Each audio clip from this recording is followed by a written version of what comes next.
कृष्ण, जय श्री हरि। आप सभी भक्तों का दिन शुभ हो। आज 8 मई 2026 शुक्रवार का शुभ दिन हमें एक नई ऊर्जा, नई आशा और भक्ति का अवसर प्रदान कर रहा है। आज ज्येष्ठ मास की कृष्ण पक्ष की षष्ठी तिथि सुबह लगभग 10:45 तक रहेगी। उसके बाद सप्तमी तिथि प्रारंभ होगी। यह समय आत्मचिंतन, साधना और ईश्वर की कृपा पाने का उत्तम अवसर है। तो आज का ब्रह्म मुहूर्त सुबह 4:10 से 4:53 तक रहेगा। सूर्य उदय सुबह 5:35 से 5:50 के बीच में होगा। शुक्रवार का यह दिन विशेष रूप से माता महालक्ष्मी की आराधना के लिए समर्पित है। आज के दिन किया गया छोटा सा जप, सच्चे मन से की गई प्रार्थना और श्रद्धा से किया गया दान भी कई गुना फल प्रदान करता है। माता की कृपा से जीवन में स्थिरता, समृद्धि और सुख का संचार होता है। तो कथा प्रारंभ करने से पहले आइए कुछ क्षण प्रभु के चरणों में मन को समर्पित करें। हे माँ लक्ष्मी, हमारे जीवन से अभाव और कष्टों को दूर कर सुख समृद्धि का वास करें। हे नारायण, हमारे हृदय में भक्ति का दीप जलाए रखें और हमें सदा धर्म के मार्ग पर चलने की प्रेरणा दें। हे प्रभु, हमारी वाणी, विचार और कर्म को पवित्र बनाएं ताकि हमारा जीवन आपके चरणों में समर्पित हो सके। अब भक्ति और श्रद्धा के साथ आरंभ करते हैं ज्येष्ठ मास के अध्याय 7 की यह दिव्य और पुण्यदायक महात्म्य कथा। सबसे पहले स्मरण करते हैं प्रथम पूज्य विघ्नहर्ता भगवान श्री गणेश जी महाराज का, जिनकी कृपा से हर कार्य सफल होता है। एक समय की बात है, एक छोटे से गांव के पास एक पुराना सा कुआं था। उस कुएं में एक मेंढक और एक मेंढकी रहा करती थी। कुआं बहुत गहरा था, लेकिन उसके ऊपर पीपल का पेड़ था, जहां से सुबह सुबह सूर्य की किरणें सीधे पानी में पड़ती थी और वातावरण बड़ा ही शांत और पवित्र लगता था। मेंढकी बहुत ही श्रद्धालु थी। वह रोज सुबह जल्दी उठकर कुएं की मुंडेर पर आ जाती और भगवान गणेश जी का ध्यान करती। वह मन ही मन जप करती, वक्रतुंड महाकाय सूर्यकोटि समप्रभा निर्विघ्नं कुरु मे देव सर्व कार्येषु सर्वदा, और पूरी भक्ति में लीन हो जाती।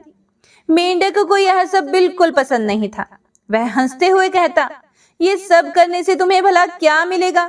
ना तुमको खाना मिलेगा और ना ही कोई फायदा। ये तो सिर्फ समय बर्बाद करना है। मेंढकी शांति से उसे जवाब देती, भक्ति कभी व्यर्थ नहीं जाती। जब संकट आता है तभी भगवान की शक्ति का पता चलता है। लेकिन मेंढक उसकी बात को अनसुना कर देता। एक दिन तेज बारिश हुई। पानी इतना बढ़ गया कि कुएं का जल स्तर ऊपर तक आ गया। उसी समय गांव के कुछ बच्चे खेलते खेलते वहां आए और उन्होंने मजाक में एक बाल्टी कुएं में डाल दी और संयोग से मेंढक उस बाल्टी में चढ़ गया। बच्चे बाल्टी को खींचकर ऊपर ले आए और उसे दूर खेतों की ओर फेंक दिया। अब मेंढक बिल्कुल अकेला था, ना पानी, ना घर, ना ही कोई सहारा। धूप तेज थी और वह सूखने लगा और डर के मारे उसकी हालत खराब हो गई। और उधर मेंढकी कुएं में बैठी भगवान गणेश जी से प्रार्थना कर रही थी, हे विघ्नहर्ता, मेरे साथी की रक्षा करें, उसे सुरक्षित वापस लाएं। और कुछ समय के बाद अचानक से बादल घिर आए और तेज हवा चलने लगी। बारिश शुरू हो गई और पानी की धार बहते हुए खेत तक पहुंची जहां मेंढक पड़ा हुआ था। पानी के साथ वह बहते बहते फिर से उसी कुएं में आ गया और जैसे ही मेंढक ने मेंढकी को देखा, उसकी आंखों में आंसू आ गए और वह बोला, आज मुझे समझ आ गया कि सच्ची ताकत शरीर की नहीं बल्कि विश्वास की होती है। तुम्हारी भक्ति ने ही मुझे बचाया है। उस दिन से मेंढक का जीवन बदल गया। अब वह भी रोज मेंढकी के साथ भगवान गणेश जी का स्मरण करने लगा और हर काम से पहले उनका नाम लेने लगा। हे गणेश जी महाराज, जैसे आपने उस भटके हुए मेंढक को सही मार्ग दिखाया, वैसे ही हमें भी सद्बुद्धि दें। हमारे जीवन के हर संकट को दूर करें और हमें सच्ची भक्ति का मार्ग दिखाएं। तो प्रेम से बोलिए गणेश जी महाराज की जय। तो आइए भक्तों, अब सुनते हैं आज की महत्तम्य कथा। सुमंतु मुनि बोले, हे राजन, ब्रह्मा जी से इस प्रकार उपदेश प्राप्त करके याज्ञवल्क्य मुनि ने सूर्य भगवान की आराधना की और जिसके प्रभाव से उन्हें सालोक्य मुक्ति प्राप्त हुई। इसीलिए भगवान सूर्य की उपासना करके आप भी उस देवतुल्य मोक्ष को प्राप्त कर सकेंगे। तब राजा शतानीक ने पूछा, हे मुने, जम्बू द्वीप में भगवान सूर्य देव का आदि स्थान कहाँ पर है, जहाँ विधि पूर्वक आराधना करने से शीघ्र ही मनोवांछित फल की प्राप्ति हो सके। फिर सुमंतु मुनि ने कहा, राजन, इस जम्बू द्वीप में भगवान सूर्य नारायण के मुख्य 3 स्थान हैं। प्रथम तो इंद्रवन है, दूसरा मुंडीर और तीसरा है तीनों लोकों में प्रसिद्ध कालप्रिय अर्थात कालपी नामक स्थान है। इस द्वीप में इन तीनों के अतिरिक्त एक अन्य स्थान भी ब्रह्मा जी ने बतलाया है, जो चंद्रभागा नदी के तट पर अवस्थित है, जिसको सांबपुर भी कहा जाता है। वहां भगवान सूर्य नारायण सांब की भक्ति से प्रसन्न होकर लोक कल्याण के लिए अपने 12 रूपों में से मित्र रूप में वहां निवास करते हैं। जो भक्ति पूर्वक उनका पूजन करता है उसको वे स्वीकार करते हैं। फिर राजा शतानीक ने फिर से पूछा, महामुने, सांब कौन है, किसका पुत्र है और भगवान सूर्य ने उसके ऊपर अपनी कृपा क्यों की, यह भी आप मुझे विस्तार से बताइए। सुमंतु मुनि ने फिर से कहा, राजन, संसार में 12 आदित्य प्रसिद्ध हैं। उनमें से विष्णु नाम के जो आदित्य हैं, वे इस जगत में वासुदेव श्री कृष्ण रूप में अवतीर्ण हुए। उनकी जाम्बवती नाम की पत्नी से महाबलशाली सांब नामक पुत्र हुआ। वह शापवश कुष्ठ रोग से ग्रस्त हो गया और उससे मुक्त होने के लिए उसने भगवान सूर्य नारायण की आराधना की और उसी ने अपने नाम से सांबपुर नामक एक नगर बसाया और यहीं पर भगवान सूर्य नारायण की प्रथम प्रतिमा प्रतिष्ठापित की। फिर राजा शतानीक ने पूछा, महाराज, सांब के द्वारा ऐसा कौन सा अपराध हुआ था जिससे उसे इतना कठोर शाप मिला? थोड़े से अपराध पर तो शाप नहीं मिलता। सुमंतु मुनि ने कहा, हे राजन, इस वृतांत का वर्णन हम संक्षेप में कर रहे हैं, आप सावधान होकर सुनो। एक समय रुद्र के अवतार भूत दुर्वासा मुनि तीनों लोकों में घूमते हुए द्वारिकापुर में आए, लेकिन पीले पीले नेत्रों से युक्त कृश शरीर अत्यंत विकृत रूप वाले दुर्वासा को देखकर सांब अपने सुंदर स्वरूप के अहंकार में आकर उनके देखने, चलने आदि चेष्टाओं की नकल करने लगे और उनके मुख के समान अपना ही विकृत मुख बनाकर उन्हीं की भांति चलने लगे।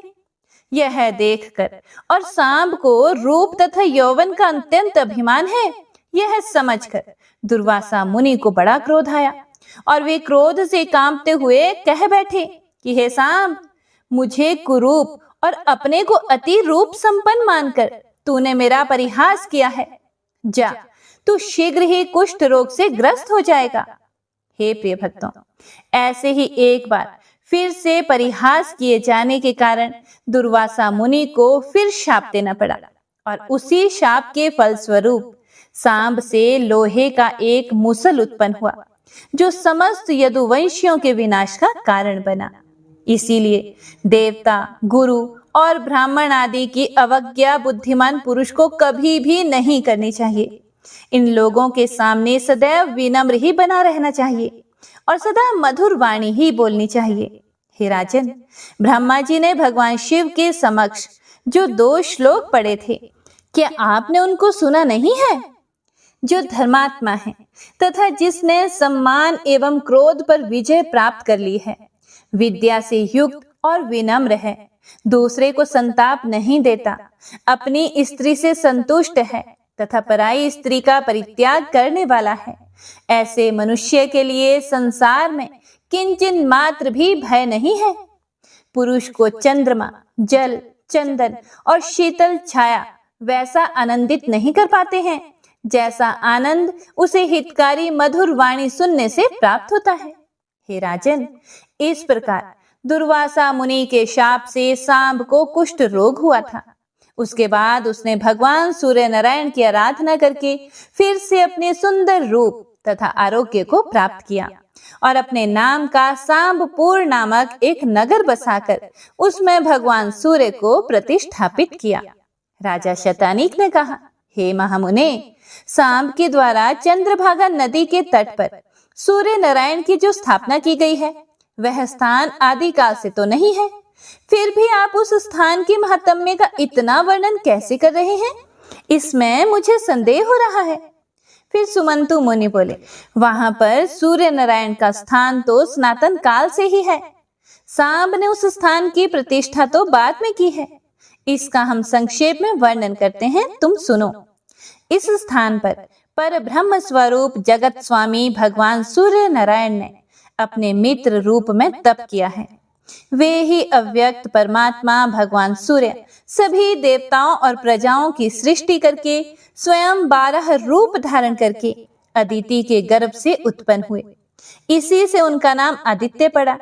इंद्र, धाता, पर्जन्य, पूषा, त्वष्टा, अर्यमा, भग, विवस्वान, अंशु, विष्णु, वरुण तथा मित्र, ये सूर्य भगवान की 12 मूर्तियां हैं। इन सब से संपूर्ण जगत व्याप्त है। इनमें से प्रथम इंद्र नामक मूर्ति देवराज में स्थित है, जो सभी दैत्यों और दानवों का संहार करती है। दूसरी धाता नामक मूर्ति प्रजापति में स्थित होकर सृष्टि की रचना करती है। तीसरी पर्जन्य नामक मूर्ति किरणों में स्थित होकर अमृत वर्षा करती है। पूषा नामक चौथी मूर्ति मंत्रों में अवस्थित होकर प्रजा पोषण का कार्य करती है। पांचवी त्वष्टा नाम की जो मूर्ति है वह वनस्पतियों और औषधियों में स्थित है। छठी मूर्ति अर्यमा प्रजा की रक्षा करने के लिए पूर्व में स्थित है। सातवीं भग नामक मूर्ति पृथ्वी और पर्वतों में विद्यमान है। आठवीं विवस्वान नामक मूर्ति अग्नि में स्थित है और वह प्राणियों के भक्षण किए हुए अन्न को पचाती है। नवीं अंशु नामक मूर्ति चंद्रमा में अवस्थित है, जो जगत को आप्यायित करती है। 10वीं विष्णु नामक मूर्ति दैत्यों का नाश करने के लिए सदैव अवतार धारण करती रहती है। 11वीं वरुण नाम की जो मूर्ति है वह समस्त जगत की जीवन दायिनी है और समुद्र में उसका निवास है, इसीलिए समुद्र को वरुणालय भी कहा जाता है। 12वीं मित्र नामक जो मूर्ति है वह जगत का कल्याण करने के लिए चंद्रभागा नदी के तट पर विराजमान है। यहाँ सूर्य नारायण ने मात्र वायु पान करके तप किया है और मित्र रूप से यहाँ पर अवस्थित हैं। इसीलिए इस स्थान को मित्रपद अर्थात मित्रवन भी कहते हैं। ये अपनी कृपामयी दृष्टि से संसार पर अनुग्रह करते हुए भक्तों को तरह तरह के वर देकर संतुष्ट करते रहते हैं। यह स्थान बड़ा पुण्यप्रद है। हे महाबाहो, यहीं पर अमित तेजस्वी सांब ने सूर्य नारायण की आराधना करके मनोवांछित फल प्राप्त किया है। उनकी प्रसन्नता और आदेश से सांब ने यहाँ भगवान सूर्य को प्रतिष्ठापित किया। जो पुरुष भक्ति पूर्वक सूर्य नारायण को प्रणाम करता है और श्रद्धा भक्ति से उनकी आराधना करता है, वह संपूर्ण पापों से मुक्त होकर सूर्य लोक में निवास करता है। हे प्रिय भक्तों, आगे सुमंतु जी बोले, राजन, भयंकर कुष्ठ रोग का शाप प्राप्त करके दुखी होकर सांब ने अपने पिता भगवान श्री कृष्ण से पूछा, हे पिताश्री, मेरा यह कष्ट कैसे दूर होगा? कृपया करके इसका मुझे कोई उपाय बताएं। भगवान श्री कृष्ण ने कहा, वत्स, तुम भगवान सूर्य की आराधना करो, उससे तुम्हारा यह कुष्ठ रोग दूर हो जाएगा। तुम देव ऋषि नारद द्वारा सूर्य नारायण के आराधना विधान की शिक्षा प्राप्त करो, वे ही प्रसन्न होकर तुम्हें विस्तार से उनकी आराधना का विधान बता देंगे। एक दिन नारद जी द्वारिकापुरी में भगवान श्री कृष्ण का दर्शन करने के लिए आए हुए थे। उसी समय सांब ने अत्यंत विनम्र भाव से जाकर उन्हें प्रणाम किया और हाथ जोड़कर प्रार्थना की, हे महामुने, मैं आपकी शरण में हूँ। आप मेरे ऊपर कृपया करके कोई ऐसा उपाय बताएं जिससे मेरा शरीर कुष्ठ रोग से मुक्त हो सके और मेरा कष्ट दूर हो जाए। फिर नारद जी ने कहा, सांब, सभी देव जिनकी स्तुति करते हैं उन्हीं का तुम भी पूजन करो, उन्हीं की कृपा से तुम रोग से मुक्त हो जाओगे। फिर सांब ने पूछा, हे महाराज, देवगण किसका पूजन और स्तुति करते हैं? आप ही उसे मुझे भी बताइए, जिससे मैं उनकी शरण में जा सकूं। यह शाप अग्नि मुझे दग्ध कर रही है। ऐसे कौन से देवता हैं जो कृपया करके मुझे इस विपत्ति से मुक्त कर सकेंगे? फिर नारद जी ने कहा, पुत्र, समस्त देवताओं के पूज्य, नमस्कार करने योग्य और निरंतर स्तुत्य भगवान सूर्य नारायण ही है। तुम उनके प्रभाव को सुनो। किसी समय समस्त लोकों में विचरण करता हुआ मैं सूर्य लोक में पहुंचा। वहां मैंने देखा कि देवता, गंधर्व, नाग, यक्ष, राक्षस और अप्सराएं सूर्य नारायण की सेवा में लगे हुए हैं। गंधर्व गीत गा रहे हैं और अप्सराएं नृत्य कर रही हैं। राक्षस, यक्ष तथा नाग शस्त्र धारण करके उनकी रक्षा के लिए खड़े हुए हैं। ऋग्वेद, यजुर्वेद एवं सामवेद मूर्तिमान स्वरूप धारण करके स्वयं स्तुति कर रहे हैं और ऋषिगण भी वेदों की ऋचाओं से उनकी स्तुति कर रहे हैं। मूर्ति रूप में प्रातः, मध्याह्न और सायंकाल की तीनों सुंदर रूप वाली संध्याएं हाथ में वज्र तथा बाण धारण किए हुए सूर्य नारायण के चारों ओर स्थित है। प्रातः संध्या रक्त वर्ण की है, मध्याह्न संध्या चंद्रमा के समान श्वेत वर्ण की और साय संध्या मंगल के समान वर्ण वाली है। आदित्य, वसु, रुद्र, मरुत तथा अश्विनी कुमार आदि सभी देवगण तीनों संध्याओं में उन भगवान सूर्य का पूजन करते हैं। इंद्र सदैव वहां खड़े होकर भगवान सूर्य की जय जयकार करते रहते हैं। गरुड़ का ज्येष्ठ भ्राता अरुण उनका सारथी है। वह काल के अवयवों से निर्मित उनके रथ का संचालक है। हरे वर्ण के छंद रूप 7 अश्व उनके रथ में जुटे हुए हैं। राज्ञी तथा निक्षुभा नाम की 2 पत्नियां उनकी दोनों ओर बैठी हुई हैं। सभी देवता हाथ जोड़कर चारों ओर खड़े हुए हैं। पिंगल, लेखक, दंड नायक आदि गण तथा कलमाश नामक 2 पक्षी द्वारपाल के रूप में उनकी सेवा में लगे हुए हैं। दिंडी उनके सामने तथा ब्रह्मा आदि सभी देवता उनकी स्तुति कर रहे हैं। भगवान सूर्य नारायण का ऐसा प्रभाव देखकर मैंने सोचा कि यही देव हैं जो समस्त देवताओं के पूज्य हैं। हे सांब, तुम उन्हीं की शरण में जाओ। फिर सांब ने पूछा, हे महाराज, मैं भली भांति यह जानना चाहता हूँ कि सूर्य नारायण सर्वगत कैसे हैं? उनकी कितनी रश्मियां हैं, कितनी मूर्तियां हैं? राज्ञी तथा निक्षुभा नाम की ये दोनों भार्याएं कौन हैं? पिंगल, लेखक और दंड नायक वहां कार्य क्या करते हैं? कलमाश पक्षी कौन है? उनके आगे स्थित रहने वाला दिंडी कौन है? और वे कौन कौन से देवता हैं जो उनके चतुर्दिक खड़े रहते हैं? आप इन सब का तत्वतः अच्छी तरह से वर्णन करें, जिससे कि मैं भी सूर्य नारायण के प्रभाव को जानकर उनकी शरण में जा सकूं। फिर नारद जी ने कहा, सांब सुनो, मैं सूर्य नारायण के महात्म्य का वर्णन कर रहा हूं, तुम प्रेम पूर्वक सुनो। विवस्वान देव अव्यक्त कारण, नित्य, सत एवं असत स्वरूप हैं। जो तत्व चिंतक पुरुष हैं वे उनको प्रधान और प्रकृति कहा करते हैं। वे गंध, वर्ण तथा रस से हीन एवं शब्द और स्पर्श से रहित हैं।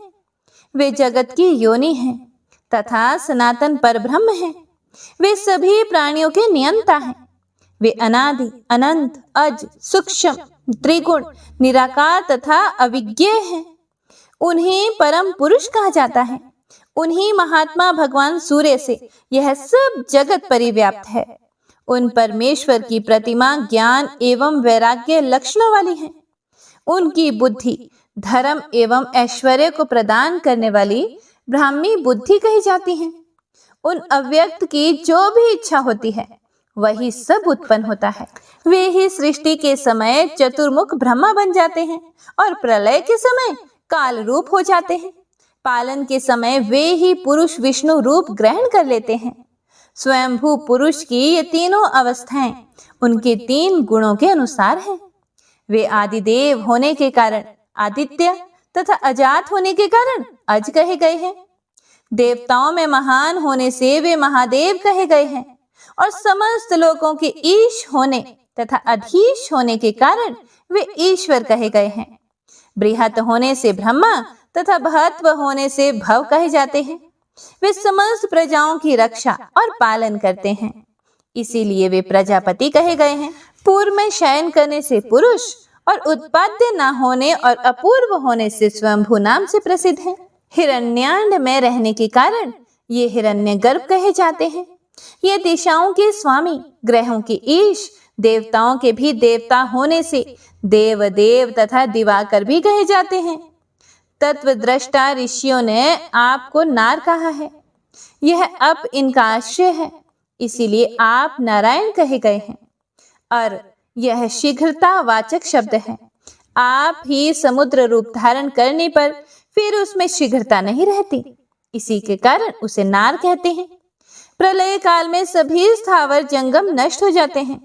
जब संपूर्ण जगत समुद्र के समान एकाकार हो जाता है, तब वे पुरुष नारायण रूप धारण करके उस समुद्र में शयन करते हैं। वे पुरुष वेदों में सहस्त्रों सिरों, सहस्त्रों भुजाओं, सहस्त्रों नेत्रों तथा सहस्त्रों चरणों वाले कहे गए हैं। वे ही देवताओं में प्रथम देवता तथा जगत की रक्षा करने वाले हैं। फिर नारद जी ने आगे कहा, हे सांब, सहस्त्र युग के समान अपनी रात्रि बिताकर प्रभात होते ही उन पुरुष ने जब सृष्टि रचने की इच्छा की, तब उन्होंने देखा कि संपूर्ण पृथ्वी जल में डूबी हुई है। उसके बाद उन्होंने वराह रूप धारण करके महासागर के जल में निमग्न पृथ्वी का उद्धार किया। उस समय उनका वेदमय शरीर कंपित हो उठा और रोमों में स्थित महर्षि गण उनकी स्तुति करने लगे। पुनः ब्रह्मा का रूप धारण करके वे सृष्टि की रचना करने लगे। उन्होंने सर्वप्रथम अपने ही समान अपने मन से मेरे सहित श्रेष्ठ 10 मानस पुत्रों को उत्पन्न किया, जिनके नाम हैं भृगु, अंगिरा, अत्रि, पुलस्त्य, पुलह, क्रतु, मरीचि, दक्ष और वशिष्ठ। इन प्रजापतियों की सृष्टि करने के बाद प्रजाओं की हित कामना से वे ही सूर्य नारायण देवी अदिति के पुत्र रूप में स्वयं प्रादुर्भूत हुए। मरीचि के पुत्र कश्यप हुए। दक्ष की कन्या अदिति का विवाह महर्षि कश्यप के साथ हुआ। उसने भूर्भुवः स्वः से संयुक्त एक अंड उत्पन्न किया, जिससे द्वादशात्मा भगवान सूर्य प्रकट हुए। इस सूर्य मंडल का व्यास 9000 योजन है।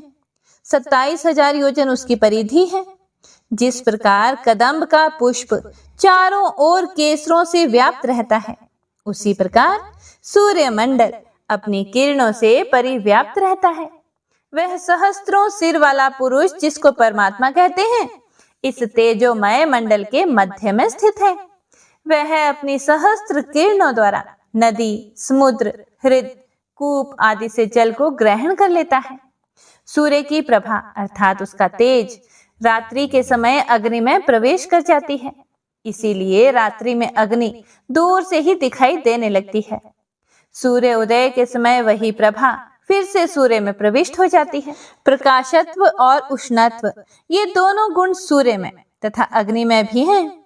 इस प्रकार सूर्य और अग्नि एक दूसरे को आप्यायित किया करते हैं।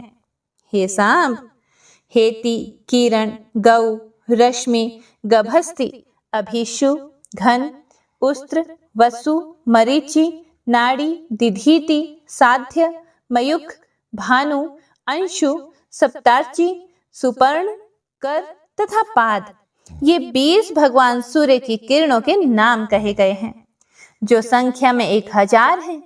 इनमें से 400 किरणें वृष्टि करती हैं, जिनका नाम चंदन है। इन किरणों का स्वरूप अमृतमय है। 300 किरणें हिम को वहन करती हैं, उनका नाम है चंद्र और वर्णपीत। शेष 300 शुक्ल नाम वाली किरणें धूप की सृष्टि करती हैं। ये सभी किरणें औषधियों, स्वधा तथा अमृत के रूप में मनुष्यों, पितरों तथा देवताओं को सदा संतृप्त करती रहती हैं। ये द्वादशात्मा काल स्वरूप सूर्यदेव तीनों लोकों में अपने तेज से तपते रहते हैं। यही ब्रह्मा, विष्णु तथा शिव हैं। ऋक्, यजुः एवं साम, ये तीनों वेद भी ये ही हैं। प्रातः काल में ऋग्वेद, मध्याह्न काल में यजुर्वेद तथा संध्या काल में सामवेद इनकी स्तुति करते हैं। ब्रह्मा, विष्णु तथा शिव के द्वारा इनका पूजन नित्य होता रहता है। जिस प्रकार वायु सभी जगह है, उसी प्रकार सूर्य की किरणें भी सर्वव्याप्त हैं। 300 किरणों के द्वारा भूलोक प्रकाशित होता रहता है। इसके बाद जो शेष किरणें हैं, वे 300 की संख्या में शेष अन्य दोनों लोकों अर्थात भूवरलोक और स्वरलोक को प्रकाशित करती रहती हैं। 100 किरणों से पाताल प्रकाशित होता है और ये नक्षत्र, ग्रह तथा चंद्रमा आदि ग्रहों के अधिष्ठान हैं। चंद्रमा, ग्रह, नक्षत्र तथा तारा गणों में सूर्य नारायण का ही प्रकाश है। इनकी 1,000 किरणों में ग्रह संज्ञक 7 किरणें मुख्य हैं, जिसमें सुषुम्ना, ऋषिकेश, विश्वकर्मा, सूर्य, रश्मि, विष्णु और सर्वबंधु कहा जाता है। संपूर्ण जगत के मूल भगवान आदित्य ही हैं। इंद्र आदि देवता इन्हीं से उत्पन्न हुए हैं। देवताओं तथा जगत का संपूर्ण तेज इन्हीं का है। अग्नि में दी गई आहुति सूर्य नारायण को ही प्राप्त होती है। इसीलिए आदित्य से ही वृष्टि उत्पन्न होती है। वृष्टि से अन्न उत्पन्न होता है तथा अन्न से प्रजा का पालन होता है। ध्यान करने वाले लोगों के लिए ध्यान रूप और मोक्ष प्राप्त करने की इच्छा से आराधना करने वाले लोगों के लिए ये मोक्ष स्वरूप हैं। क्षण, मुहूर्त, दिन, पक्ष, मास, ऋतु, अयन, संवत्सर तथा युग की कल्पना सूर्य नारायण के बिना संभव ही नहीं है। काल नियम के बिना अग्निहोत्र आदि कर्म नहीं हो सकते। ऋतु विभाग के बिना पुष्प, फल तथा मूल की उत्पत्ति संभव ही नहीं है। उनके ना रहने से तो जगत के संपूर्ण व्यवहार ही नष्ट हो जाते हैं। सूर्य नारायण के सामान्य 12 नाम इस प्रकार से हैं: आदित्य, सविता, सूर्य, मिहिर, अर्क, प्रतापन, मार्तंड, भास्कर, भानु, चित्रभानु, दिवाकर और रवि। विष्णु, धाता, भग, पुषा, मित्र, इंद्र, वरुण, अर्यमा, विवस्वान, अंशुमान, त्वष्टा तथा पर्जन्य, ये 12 आदित्य हैं। चैत्रादि 12 महीनों में ये 12 आदित्य उदित रहते हैं। चैत्र में विष्णु, वैशाख में अर्यमा, ज्येष्ठ में विवस्वान, आषाढ़ में अंशुमान, श्रावण में पर्जन्य, भाद्रपद में वरुण, अश्विन में इंद्र, कार्तिक में धाता, मार्गशीर्ष में मित्र, पौष में पुषा, माघ मास में भग और फाल्गुन मास में त्वष्टा नाम के आदित्य तपते हैं। उत्तरायण में सूर्य किरणें वृद्धि को प्राप्त करती हैं और दक्षिणायन में वह किरणें वृद्धि घटने लगती हैं। इस प्रकार सूर्य किरणें लोकोपकार में प्रवृत्त रहती हैं। जैसे स्फटिक में विभिन्न रंगों के प्रविष्ट होने से वह अनेक वर्ण का दिखाई देता है, जैसे एक ही मेघ आकाश में अनेक रूपों का हो जाता है, तथा गुण विशेष से जैसे आकाश से गिरा हुआ जल भूमि के रस वैशिष्ट्य से अनेक स्वाद और गुण वाला हो जाता है। जिस प्रकार एक ही अग्नि ईंधन भेद के कारण अनेक रूपों में विभक्त हो जाती है, जैसे वायु पदार्थों के संयोग से सुगंधित और दुर्गंध युक्त हो जाती है, जैसे गुह्या अग्नि के भी अनेक नाम हो जाते हैं, उसी प्रकार एक सूर्य नारायण ही ब्रह्मा, विष्णु तथा शिव आदि अनेक रूप धारण करते हैं। इसीलिए इनकी ही भक्ति करनी चाहिए। इस प्रकार जो सूर्य नारायण को जानता है वह रोग तथा पापों से शीघ्र ही मुक्त हो जाता है। पापी पुरुष की सूर्य नारायण के प्रति भक्ति नहीं होती। इसीलिए हे सांब, तुम सूर्य नारायण की आराधना करो, जिससे तुम इस भयंकर व्याधि से मुक्त होकर सभी कामनाओं को प्राप्त कर लोगे। ओम नमो नारायणाय। तो आज की महत्तम्य कथा में बस इतना ही। इससे आगे का वृतांत आप सभी भक्तजन अगले अध्याय में जरूर सुनिएगा। तो आइए भक्तों, अब सुनते हैं श्री सूर्यदेव चालीसा। श्री रवि हरत हो घोरतम, अगणित किरण पसारी, वंदन करु तब चरणन में, अर्घ देउ जल धारी। सकल सृष्टि के स्वामी हो, सचराचर के नाथ, निस्दिन होत तुमसे ही, होवत संध्या प्रभात। जय भगवान सूर्य तमहारी, जय खगेश दिनकर शुभकारी, तुम हो सृष्टि के नेत्र स्वरूपा, त्रिगुणधारी त्रैवेद स्वरूपा। तुम ही करता पालक संहारक, भुवन चतुर्दर्श के संचालक। सुंदर बदन चतुर्भुजधारी, रश्मि रथी तुम गगन विहारी। चक्र शंख अरु श्वेत कमल धर, वर मुद्रा सोहत चोटे कर। शीश मुकुट कुंडल गलमाला, चारु तिलक तब भाल विशाला।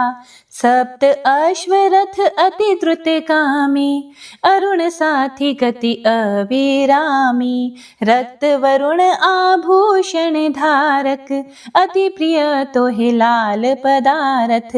सर्वात्मा कहे तुम्हें ऋग्वेदा, मित्र कहे तुमको सब वेदा। पंचदेवों में पूजे जाते, मन वांछित फल साधक पाते। द्वादश नाम जाप उद्धारक, रोग शोक अरु कष्ट निवारक। माँ कुंती तब ध्यान लगायो, दानवीर सुत कर्ण सो पायो। राजा युधिष्ठिर तब जस गायो, अक्षय पात्र वो वन में पायो। शस्त्र त्याग अर्जुन अकुरायो, बन आदित्य हृदय से पायो। विंध्याचल तब मार्ग में आयो, हाहाकार तिमिर से छायो। मुनि अगस्त्य गिरि गर्भ मिटायो, निज टक बल से विंध्य नवायो। मुनि अगस्त्य तब महिमा गाई, सुमिर भय विजय रघुराई। तोहे विरोक मधुर फल जाना, मुख मैलिन ही तोहे हनुमाना। तब नंदन शनि देव कहावे, पवन के सुत शनि तीर मिटावे। यज्ञ व्रत स्तुति तुम्हारी कीन्ही, भेंट शुक्ल यजुर्वेद की दिनहि। सूर्यमुखी खरितर तब रूपा, कृष्ण सुदर्शन भानु स्वरूपा। नमन तोहे ओंकार स्वरूपा, नमन आत्मा अरु काल स्वरूपा। दिग दिगंत तब तेज प्रकाशे, उज्ज्वल रूप तुम्ही आकाशे। दश दिगपाल करत तब सुमिरन, अंजलि नित्य करत हैं अर्पण। त्रिविध ताप हरता तुम भगवन, ज्ञान ज्योति करता तुम भगवन। सफल बनावे तब आराधना, गायत्री जप सरल है साधन। संध्या त्रिकाल करत जो कोई, पावे कृपा सदा तब वोही। चित शांति सूर्याष्टक देव, व्याधि अपाधि सब हर लेवे। अष्टदल कमल यंत्र शुभकारी, पूजा उपासन तब सुखकारी। माघ मास शुद्ध सप्तमी पावन, आरंभ हो तब शुभ व्रत पालन। भानु सप्तमी मंगलकारी, भक्ति दायिनी दोषण हारी। रविवासर जो तुमको ध्यावे, पुत्रादिक दुख वैभव पावे। पाप रूपी पर्वत के विनाशी, व्रज रूप तुम हो अविनाशी। राहु आन तब ग्रास बनावे, ग्रहण सूर्यता को लग जावे। धर्म दान तप करते हैं साधक, मिटत राहु तब पीड़ा बाधक। सूर्य देव तब कृपा कीजे, दीर्घ आयु बल बुद्धि दीजे। सूर्य उपासना कर नित ध्यावे, कुष्ठ रोग से मुक्ति पावे। दक्षिण दिशा तोरी गति जावे, दक्षिणायन वो ही कहलावे। उत्तर मार्गी तोरो रथ होवे, उत्तरायण तब वो कहलावे। मन अरु वचन कर्म हो पावन, संयम करता भलित आराधना। भरत दास चिंतन करत, घर दिन कर तब ध्यान।